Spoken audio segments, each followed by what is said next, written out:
If you still have your cover, 8mm gets it off, and it makes a nice dish to put your nuts and bolts and anything else we may remove. 10mm gets this out of the way. So as far as our fuel injectors, they go into the intake manifold, so we don't have to remove the fuel rail or the injectors, just the electrical connectors. So we'll get all those disconnected. This first one's kind of hard because of the harness here in the way. We might get it later. Let's see if we can get it. I might get that one later. I don't know if I said it, but on these electrical connectors for the fuel injectors, there's a plastic tab that you do have to pull up, and then it's just a regular pinch and pull. Sometimes it helps just having a little screwdriver if your fingers can't push on it. Now we can start disconnecting some of these connectors up here to get it off of this harness. Just like that. Having a little screwdriver can help. We have this for our evap. Get this hose off. You push in on this white tab and it should pop up. There we go. We'll just leave that loose for now. And we'll get this little bracket off here. Okay, there we go. 10mm right here. There we go. Perfect. Let's see what else. Our map sensor back here. There we go. I can get to that fuel injector a little better. All right, we'll get our air duct off. Mass airflow sensor has a connector we'll pull off, has a gray tab, pop it up, and then it's just a pinch and pull. 8mm for the clamp. Should just wiggle off.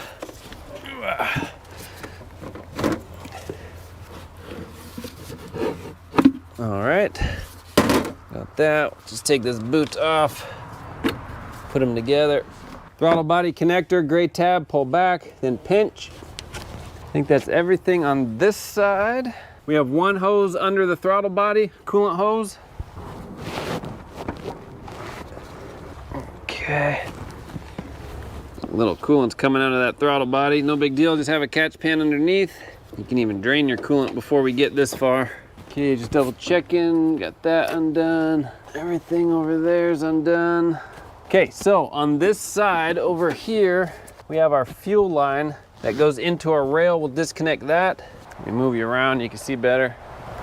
Okay, so for the fuel, what we're gonna do on this side, there's a Schrader valve. We'll just pop that off. Okay, then we're gonna have a towel, and we're gonna have a screwdriver. We're gonna push on that Schrader in the middle, and that'll get any of that leftover fuel pressure to bleed out, get caught in our rag. Okay, I think that's it. Do it again just to be sure. Okay, so that's it there. Then on this side, right here, we'll pop this metal clip off here, and then we'll use one of these tools, whichever one fits, and it'll go in this cavity here in the front and push back, and it'll release a spring inside, and then this hose here will be able to slide off. That's the plan anyway. So this metal clip should come off one side and then slide out just like that, easy peasy. Find out which one of these. I'm gonna start with a 1/2 inch just to see if it'll slide in. Of course I drop it. Okay, maybe even smaller. Let's do one smaller. Okay, and then I'm gonna put the rag over the top of it for any spray. Let me put some goggles on. All right. So now you're just pushing in and pulling the line off. So I just have the rag for any spray. There we go. And that's it. Little fuel drippage, you'll collect it with your rag, and that'll just sit aside. Now, I believe we just have a series of 8mm just along the sides holding our manifold in.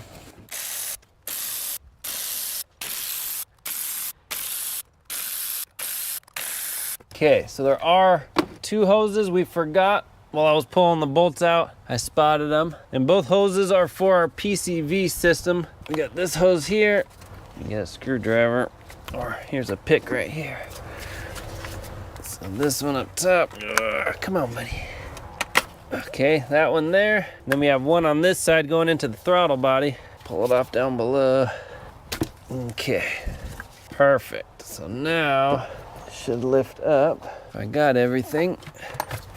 Just gonna lift this out of the way. Just push it in the back. Then you can hold it. There's a little cross member here linking one fuel rail to the other. You can use that as a handle. So this actually We'll see if we can work with it so we don't have to pull this cross member off, but we might have to just to get it through. You know, let's just do that and make it easier for us. So right here, our evap line goes under our cross member. So we'll just pull that off real quick. There's an 8mm bracket in the back and then a little Torx up front. So in reality, we probably didn't have to pull this flexible hose off. We probably could have just disconnected the fuel rail cross member and accomplished the same thing. Let me find that Torx. So the Torx is a T20, and hopefully this will just pop up without much trouble. There we go.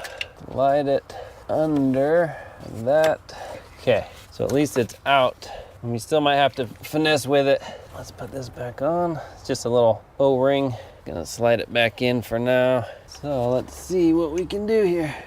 Oh, are you kidding me? So there's another hose. I just overlooked it. So there's two coolant hoses at the bottom of the throttle body. I only got the one. If you want, there's more than one way to skin a cat. You can take the throttle body off. It's 3 10mm bolts. And then you don't have to worry about those coolant hoses at all. There we go.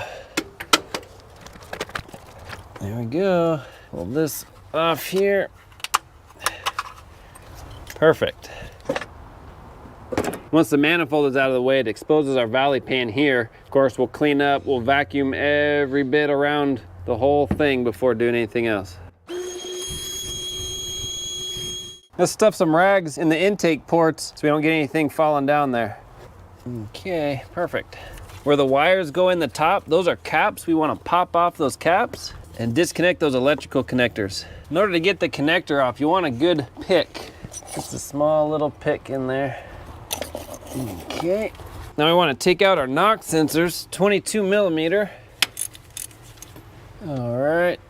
10mm bolt, one on this side, one on this side. That'll get this little coolant cross member out.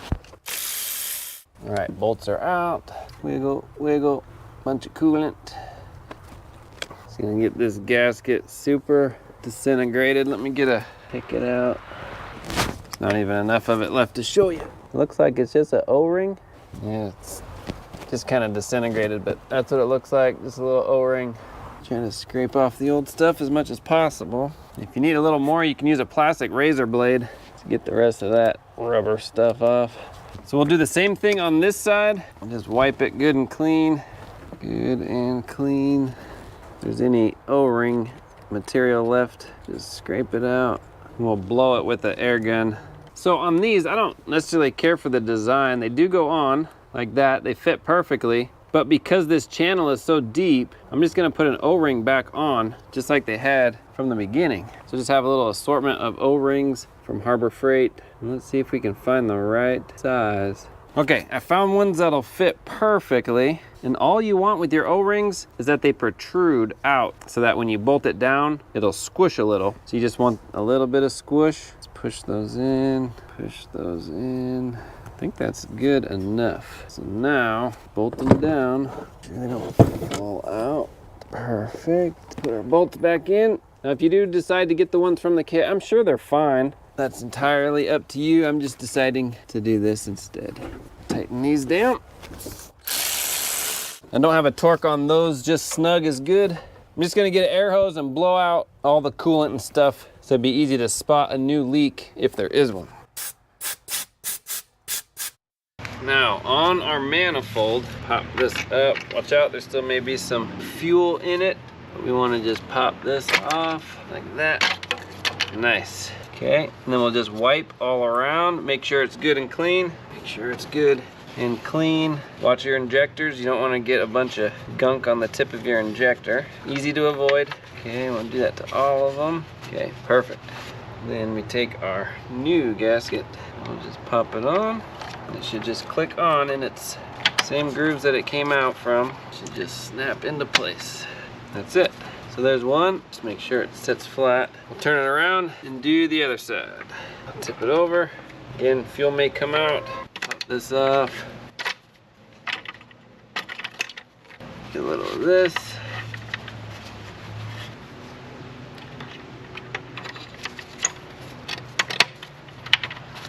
There we go, perfect. So this is now ready to install. All All right, hopefully the sound is better. I had my mic off and I didn't realize it. So on this end, before we put our manifold back on, let's go ahead and we just want to wipe around right where our gasket's gonna go on every single one of these. You can use brake clean if you desire. You can also use the vacuum if you don't want any dirt to go inside, depending on how dirty yours looks, how crusty things look. All right, perfect.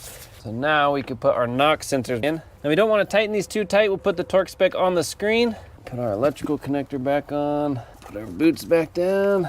Boots back down. Nice. Okay, and then we'll just slough this over and out of the way on this side. Make sure all our connectors are out of the way so they don't interfere with our gasket. Our manifold should just slide in. The good news is this plastic's not too heavy. Just make sure none of our wiring goes underneath the manifold.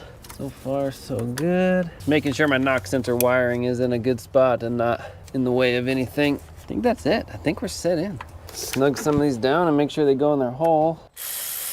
All right, before bolting anything down, we'll just put our throttle body back on. There we go. And some people may ask, can I really reuse my throttle body gasket? Yes, you can. You just have to look at it. If it's still protruding outside its groove, if it's still supple, still pliable, then yes, go ahead and reuse it. But if it looks squished, kind of flush to its groove, it's hardened, then we do want to replace it. We'll go ahead, tighten them down, and then torque them. All right, so we can start just plugging stuff back in. On this side, we have our PCV hose down here. Plug that in. We have all our injectors. Get those plugged in. We have our throttle body we can plug in, and we still have to bolt that down. Those are the 10 mil bolts. All right, believe it or not, I think this side is done. So now we'll just put this back. We have our evap hose here that we can put back up underneath our fuel rail. There we go. And that should just click in, and then we'll lock that. I think you just push it and it automatically locks. No, I think we have to push this white tab back in. Oh yeah, there we go. Now it locks. Okay, put our fuel rail back in. There's just a little O-ring, so we want to pop that O-ring out, slide it back over our pipe, and then back in. And if you need that lubricant, that silicone paste, you can. Let me move you around and show you. See that right there? So we just want that O-ring on the metal piece. You can lubricate the O-ring, and then we'll slide it back in. There, till it bottoms out, and then we'll put our little retainers back on. And just snug those torques down. It's going into plastic, so it doesn't have to be crazy tight. Let me see if I can move you around to the other side. Okay, same thing on this side. We'll get the injectors on. Let's get this harness back in its position, like that. This went inside the channel, like that. And we do have this PCV hose we'll get before we forget. Okay, that goes on. Our knock sensors can get connected. Map sensor in the back, connected. Now our fuel rail, we don't need any special tool to put it on. You just slide it on until it clicks, and then try to pull it out and make sure it's locked. Then we'll get our tool or our little clip here, slide that on and lock it. It's just an added protection. The injector's over here. Okay, injectors are good. Just close this up here, and then we'll close this up down here. We have the alternator we can plug back in. Our purge valve we can put back in. Okay, double check, I think we're good. Put our cover back on, a little boot here. If you got any coolant on your belt, you want to go ahead and rinse that off really well, or you may get a belt squeak.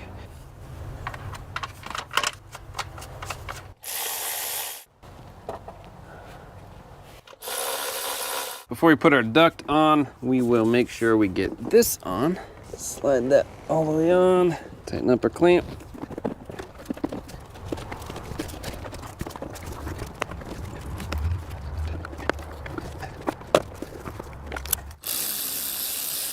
Not a whole lot to do. There are a few things like the fuel. Just have to be careful, wear goggles, glasses, and a rag over it. Other than that, the hardest part of this whole job actually was getting the connectors off of the injectors. So once you get those off, the rest of it, breeze. If you have any questions, comment down below. Thanks for watching.